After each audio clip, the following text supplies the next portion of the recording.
Hello friends, welcome to the next class of how to learn English. आजकल हम models कर रहे हैं और फाइंड आउट एरर्स भी सीख रहे हैं। तो अब हम नेक्स्ट रूल्स पर चलते हैं। आज हम वुड्स के अगले रूल्स सीखेंगे। He said that he would reach on time. उसने कहा कि वह समय पर पहुंच जाएगा। अब हम फ्यूचर के लिए विल या शैल यूज़ करते हैं, लेकिन अगर हमारा सेंटेंस की शुरुआत पास्ट टेंस से, किसी भी पास्ट टेंस से हो जाए और उसके बाद फ्यूचर की बात की जाए, तो इस फ्यूचर वाले सेंटेंस में हम ना तो विल यूज़ कर सकते हैं ना शैल।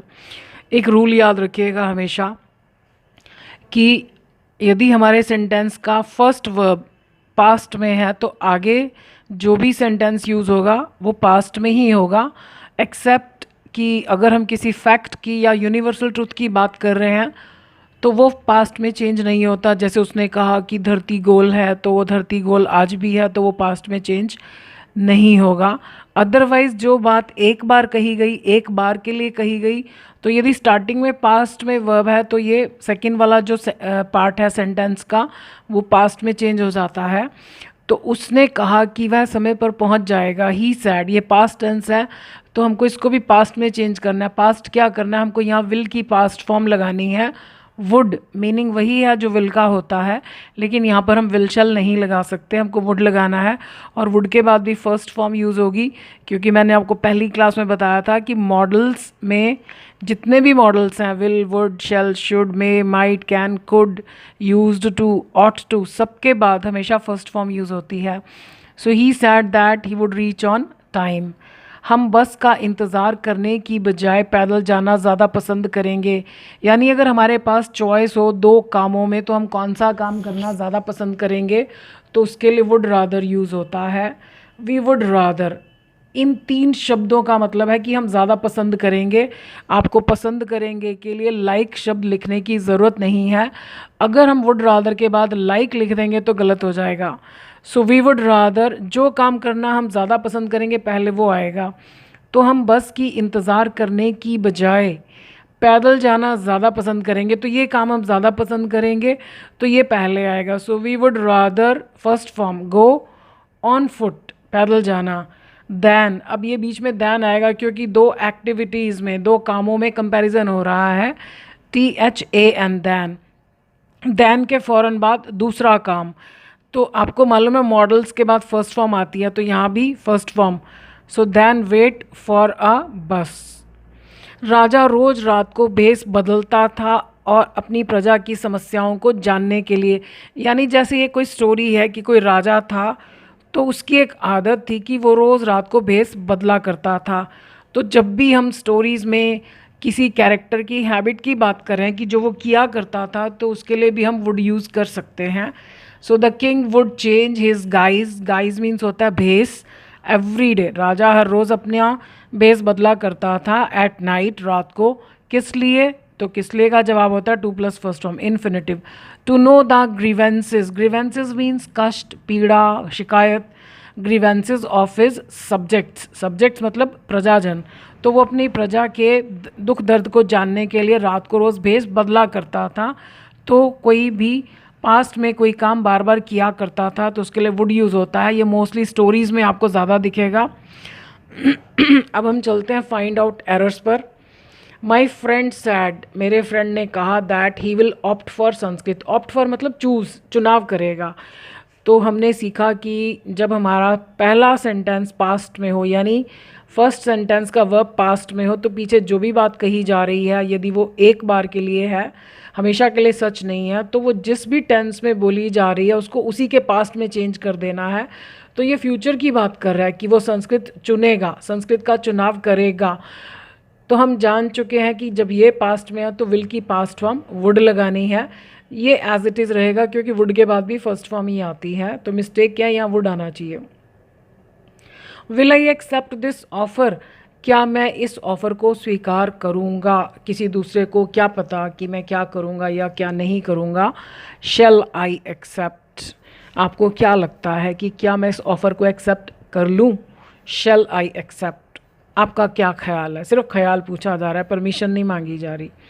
ही would rather raise his voice, तो वो ज़्यादा पसंद करेगा क्या, रेज हिज वॉइस, अपनी आवाज़ को ऊंचा करना, then to use abusive language, गाली गलौच वाली भाषा यूज़ करने की बजाय, यानी वो अपनी नाराज़गी शो करने के लिए अपनी आवाज़ को ऊंचा उठाना ज़्यादा पसंद करेगा।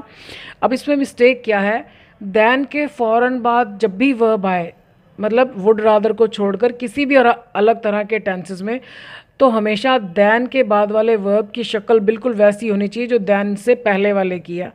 तो अब पहले वाला जो वर्ब है उसके साथ हमने टू नहीं लगाया, तो हमने देन के बाद नहीं लगाना। वैसे भी वुड रादर मॉडल्स में टू तो हम यूज़ ही नहीं करते, अभी तक हमने जितने भी पढ़े। तो would rather raise his voice then use abusive language, to should not be there.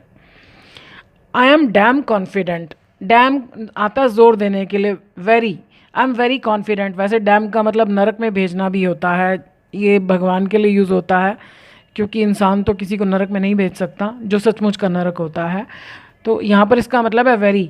So I am very confident that he will not disclose your secrets, यानी मुझे पूरा मतलब मुझे बहुत ज़्यादा विश्वास है कि वो तुम्हारे राज बिल्कुल नहीं खोलेगा। अब जब हमें बहुत ज़्यादा विश्वास है तो यानी वो ये काम बिल्कुल नहीं करेगा, तो बिल्कुल नहीं करेगा तो ही शैल नॉट, क्योंकि ही के साथ तो विल आता ही है, रूटीन की बात है।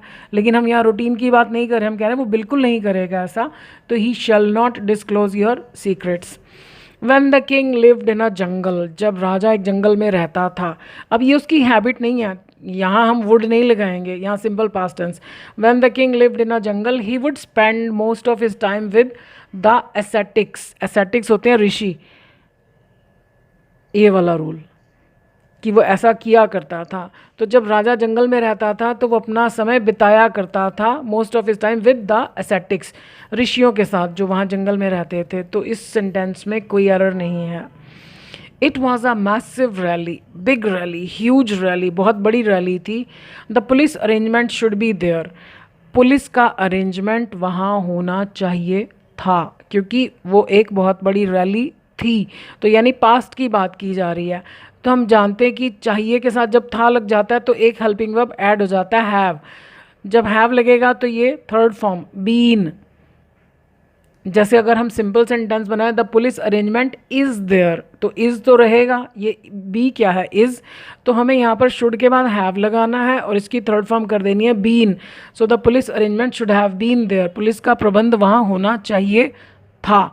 जो ये लिखा है इसका मतलब है पुलिस का प्रबंध वहाँ होना चाहिए, पर ये काम तो हो चुका, तो होना चाहिए था।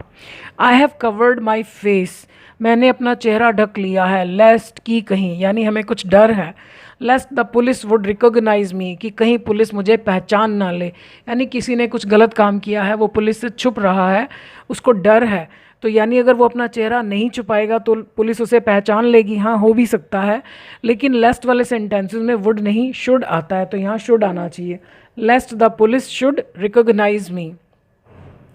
ही एक्सप्रेसेस हिज फीलिंग्स, वह प्रकट करता है अपनी फीलिंग्स को एक्सप्लिसिटली, क्लियरली, खोल कर।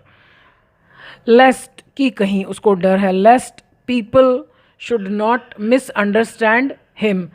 तो लेस्ट के बाद हम जानते हैं कि नॉट नहीं आता है, so lest people should misunderstand him. The students would rather punish than tell a lie, students punish करना ज़्यादा पसंद करेंगे झूठ बोलने की बजाय। स्टूडेंट्स किसको पनिश करेंगे? इस सेंटेंस का मीनिंग ये निकलता है कि स्टूडेंट्स पनिश होना ज़्यादा पसंद करेंगे, यानी सज़ा खाना ज़्यादा पसंद करेंगे झूठ बोलने की बजाय। तो सज़ा खाने की कोई इंग्लिश नहीं होती है, दंडित होने की कोई इंग्लिश नहीं होती है। तो जिसकी कोई इंग्लिश ही नहीं होती उसका मतलब है कि वो पैसिव वॉइस में बनना चाहिए, यानी ये काम स्टूडेंट्स के साथ होगा। तो पैसिव वॉइस के लिए हमको क्या चाहिए? बी। तो मॉडल्स के बाद अगर हमको पैसिव वॉइस बनाना हो तो बी आता है। So the students would rather be punished, third form, then tell a lie. अब ये काम तो स्टूडेंट्स ने ही करना है, तो ये एक्टिव में ही रहेगा। ये ज़रूरी नहीं है कि ये पैसिव है तो ये भी पैसिव होना चाहिए। जहाँ जिसकी ज़रूरत है वहाँ वो हम यूज़ कर सकते हैं। यानी अगर हमें यहाँ पैसिव की ज़रूरत है और यहाँ एक्टिव की ज़रूरत है, जैसा कि इस सेंटेंस में है, तो हम ऐसा लिख सकते हैं। So the answer is the students would rather be punished than tell a लाई।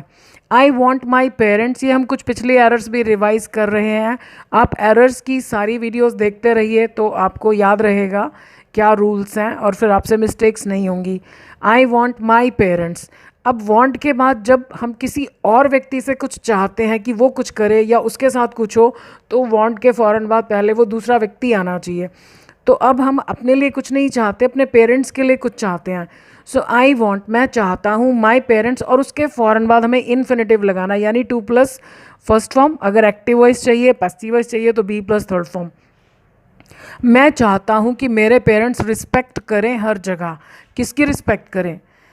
नहीं, ये किसकी रिस्पेक्ट करें नहीं, ये सेंटेंस ये कहना चाहता है कि मैं चाहता हूँ कि मेरे पेरेंट्स की रिस्पेक्ट हो हर जगह। तो अगर किसी वर्ब का एक ही मीनिंग है, करना, और सेंटेंस में आ रहा है होना, या भी जैसे मैंने पिछले सेंटेंस में बताया कि पनिश होने की कोई इंग्लिश नहीं है, ऐसी ही रिस्पेक्ट होने की इंग्लिश नहीं है, तो उसका सीधा सा मतलब है कि ये पैसिव वॉइस में बनना चाहिए। So I want my parents to be respected everywhere. Want वाला अगर आप पिछली वीडियोज़ देखेंगे तो जिसमें मैंने आपको वांट वाले रूल बताया, तो इसका दूसरा तरीका ये भी होता है कि आई वांट के फ़ौरन बाद आप दैट लगा दो। वांट के फ़ौरन बाद दैट लगाते ही सेकंड वाले पार्ट में शुड ज़रूर आएगा। So I want that my parents, फिर ये टू नहीं आएगा, my parents should be respected everywhere. So दो तरीके हैं, I want my parents to be respected everywhere, I want that my parents should be respected everywhere. वैसे ज़्यादा ये वाला मेथड यूज़ होता है, वॉन्ट वाले सेंटेंसेस बहुत ज़्यादा यूज़ होते हैं स्पोकन में, राइटिंग में, तो ये रूल हमको अच्छी तरह से समझना चाहिए। द डॉक्टर वॉन्टेड, डॉक्टर चाहता था, द पेशेंट। अब देखिए वॉन्ट के बाद जब कोई व्यक्ति आता है तो इसका मतलब है कि ये व्यक्ति इस व्यक्ति के लिए कुछ चाहता है कि या तो ये व्यक्ति कुछ करे या इसके साथ कुछ हो। So the doctor wanted the patient to be given. अब ये पैसिव वॉइस है, इसका मतलब पेशेंट को दिया जाए क्या, द मेडिसिन ऑन टाइम। तो इस सेंटेंस में कोई भी मिस्टेक नहीं है। डॉक्टर चाहता था द पेशेंट, पेशेंट से कि पेशेंट को दवाई समय पर दी जाए, तो ये काम पेशेंट ने नहीं करना, तो इसका मतलब है उसके साथ होगा, तो ये करेक्ट है, इसमें कोई मिस्टेक नहीं है। The teacher ordered the students. अब एक व्यक्ति दूसरे व्यक्ति को ऑर्डर दे रहा है, सलाह दे रहा है कि ऐसा करो ऐसा मत करो, तो वहाँ पर भी इन्फिनेटिव यूज़ होता है, to plus first form. So the teacher ordered the students, ये बीच में डू नॉट नहीं आता, ये डू आएगा ही नहीं। अगर उसको काम करना है तो उस वर्ब के साथ टू, नहीं करना तो पहले नॉट आएगा फिर टू आएगा। So the teacher ordered the students not two tier the books. Teacher ने स्टूडेंट्स को ऑर्डर दिया कि वो किताबें ना फाड़ें, यहाँ पर डू की ज़रूरत नहीं, not two tier the books. I hope आपको लग रहा होगा कि आप डे बाय डे प्रोग्रेस कर रहे हो, रूल्स को बेहतर तरीके से समझ रहे हो। ये रूल्स आपको जॉब के लिए जो हम एग्ज़ाम्स देते हैं उसमें भी हेल्प कर सकती हैं, और आपकी स्टडी में तो हेल्प करेंगी ही करेंगी। बस आपको मेहनत करनी है और कंसिस्टेंट रहना है। सो थैंक यू, खुश रहिए, स्वस्थ रहिए, और कोशिश करें हम सब इस दुनिया को मिलकर बेहतर बनाएं, ताकि हमें बनाने वाले को हम पर नाज हो कि मेरे बच्चे कितने अच्छे हैं। Thank you.